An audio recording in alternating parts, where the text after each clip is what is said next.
Hello everyone. Well, you know who I am, and right now I'm sort of doing a little run on my Bachmann Climax here. This is of course my second generation Climax. Clear Lake Lumber Company number 7. I've just repainted some of the valve gear, like you see on the Puffing Billy Railway. Yeah, Puffing Billy Railway has the last Climax ever built, and all the valve gear and everything is red, so I decided to give this engine a little bit of that color and character. Since it's got the beautiful white framing and beautiful red window trim, I decided to give it more character, and this does. This engine is fully equipped with a tsunami sound unit, as well as working lights and a working smoke unit, and it's a pretty darn good locomotive. It operates as well as it looks.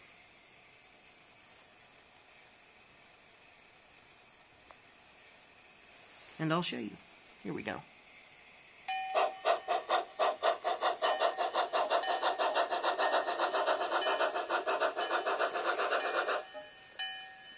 That is one problem. The electronics in these on the wheels are really sensitive, so they don't really pick up very well on the track.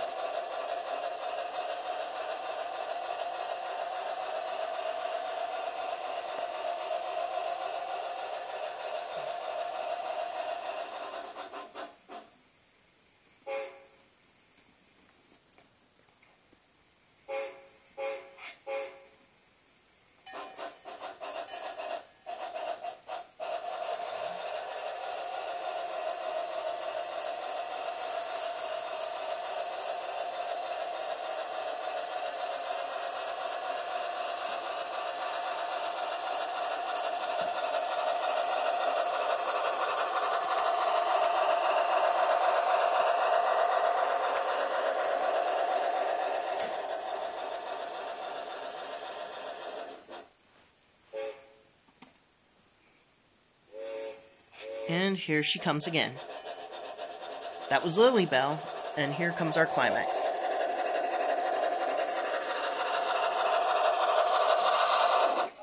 Sorry about that.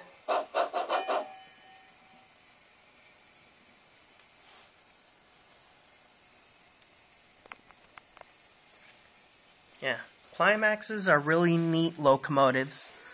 They have nice voices, they have, or should I say, nice bark and exhaust. Really strong. They're husky sort of bulldog locomotives. They're nice machines as far as logging goes, but they had a lot of idiosyncrasies. And I can tell you why. The reason why they had a lot of idiosyncrasies is because they are the least expensive, or shall I say cheapest, logging locomotive to buy. The craftsmanship and mechanical refinement on these were very impressive, I will say, but not as good as it was on their competitors, Shea, Heisler, and Willamette, which was mechanically superior. And because of that, these guys didn't hold up very well. Climaxes weren't built to last, and the logging companies literally wore them out. They had a very weak design in their trucks. They were known for having their wheels and trucks constantly breaking. Their axles constantly broke a lot, not to mention all the gears stripped pretty easily. Yeah, because the steel in their axles wasn't really designed right. Also, they would vibrate and give you a double vision, and they truly would. And the reason being is they had a problem with the balancing technician, where this main crankshaft here would meet the propeller drive shaft around that area. Once getting up to speed, this turning, the propeller driveshaft would bounce the locomotive up and down. And especially between the speeds of 4 to 13 miles an hour, it would shake you to bits. And it was so bad that the crew would get joint muscle pain, back pain, and would get so queasy they would throw up after a day's work on a Climax. And that was not so good. Compared to a Shea, Willamette, or a Heisler, they were very smooth operating locomotives, but not so much a Climax.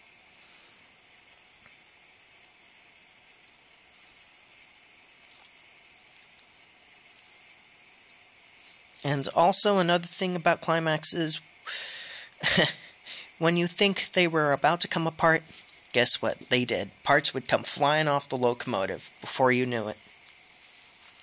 Once the engineer heard a clunk, or the fireman heard a clunk, they knew something was going on, and they knew something broke right off the engine. Then they heard another bang or something. Then another part came off. And once one part came off the engine, the whole engine would start falling apart. And Climaxes were notorious for that. So crews would try to stay under the speed of 4 miles an hour, which was a Climax's strength. They were good for going around 2 to 3 miles an hour, hauling heavy trains around sharp curves and up steep grades. But that was not really acceptable to really make a profit. So they had no choice but to go around the vibrating speed. And while going around the vibrating speed, the crews didn't like it, so they would try to open up the throttle more and get the speed above 13. And then these weren't bad locomotives for comfort, but going through that transition was a really body-hurting experience. These things would jolt you pretty bad. And it's no wonder because of this, along with a lot of mechanical problems that went wrong with these engines, that there are only about 3 operating Climaxes left in the entire world, and very few still on display. There are 2 undergoing restoration. The Climax at the Cass Scenic Railroad should hopefully be up and running by 2015, and the Puffing Billy Railway's Climax is hopefully going to be done within the next year or 2, since they just did a lot of heavy boiler work, and the boiler's back on. And they also got the cab back on and got the tender back on. The engine set is also back on the locomotive. But the propeller drive shaft is out and both the trucks are out. And that's because they're completely redesigning and re-engineering the trucks and the propeller drive shaft so it holds up much better and it lasts much longer. So they can get more than 10 years of service out of the thing. It's like they're doing a brand new locomotive, or they're doing a full-on restoration. They're remaking the Climax. And the one in Tasmania, which is the only other Climax locomotive in Australia, is on static display. It is restorable, but if they want to get that thing restored, it would be very expensive. Puffing Billy is willing to do that because it was the last Climax ever built and was a good engine on the Puffing Billy Railway, and the crews have a soft spot for it, and it was really neat and really rare to see. And so they're worth investing every last penny into that locomotive.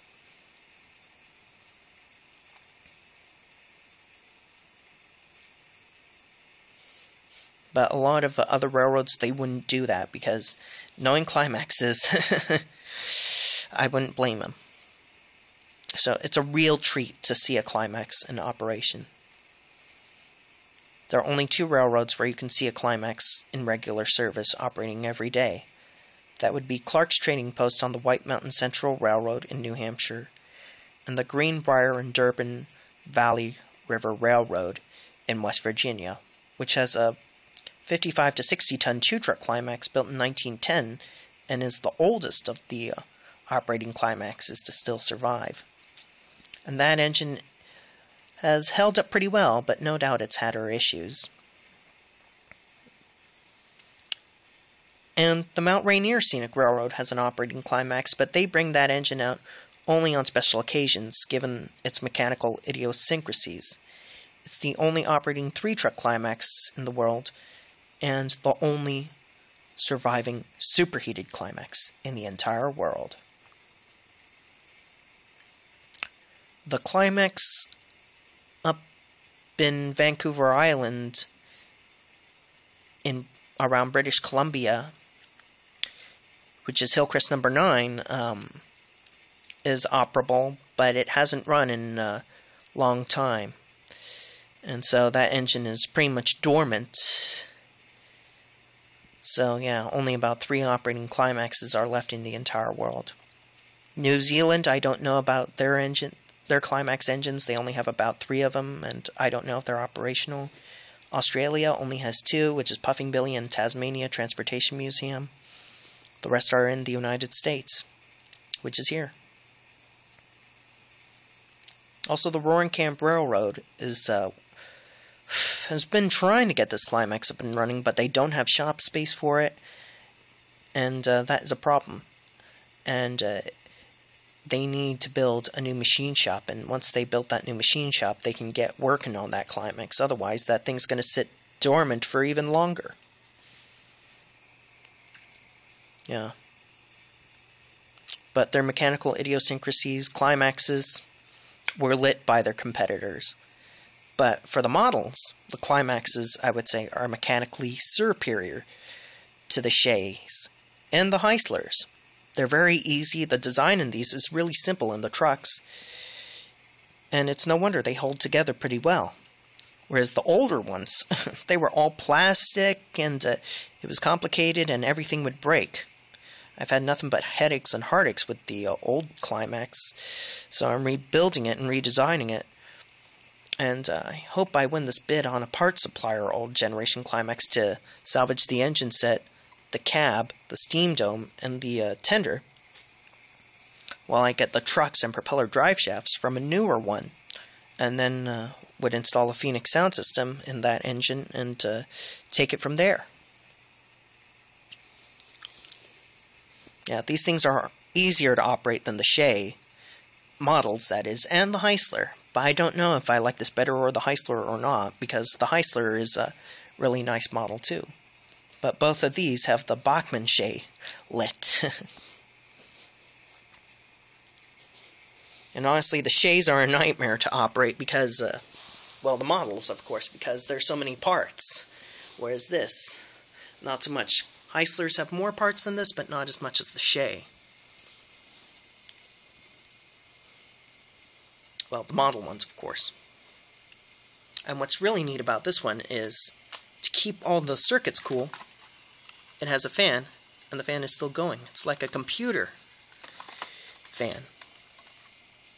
That's what's really awesome. It's a really computerized engine. Yeah. You would think, is it a train or is it a computer? It's both. Yeah. Sorry about that. It's a really nice locomotive. I'm really thrilled with this engine. Had it for over a year, and it's been a good performer. Yeah, it's a great performing locomotive, and it's held together pretty well. Only downside is the electronics on the wheels are sensitive to dirty track. But other than that, it's a great engine. Yeah, she's still smoking a little bit. You can see she's got her headlight working, and her firebox is glowing, and the cab headlight is going. Yeah. This is a really great locomotive. And I retrofitted the couplers from the body mount to, toggle to body mount, should I say. Also, it came with an oil load, so I converted that to a coal load. I kept the classic West Virginia style diamond stack because I like it, and it looks unique. And I believe painting everything else, some of the parts red, complete it, since it has beautiful white trimming and beautiful red window frames. And look at this door. That looks pretty nice. Well, that's it for now. I'll be signing off. Chris9017 out.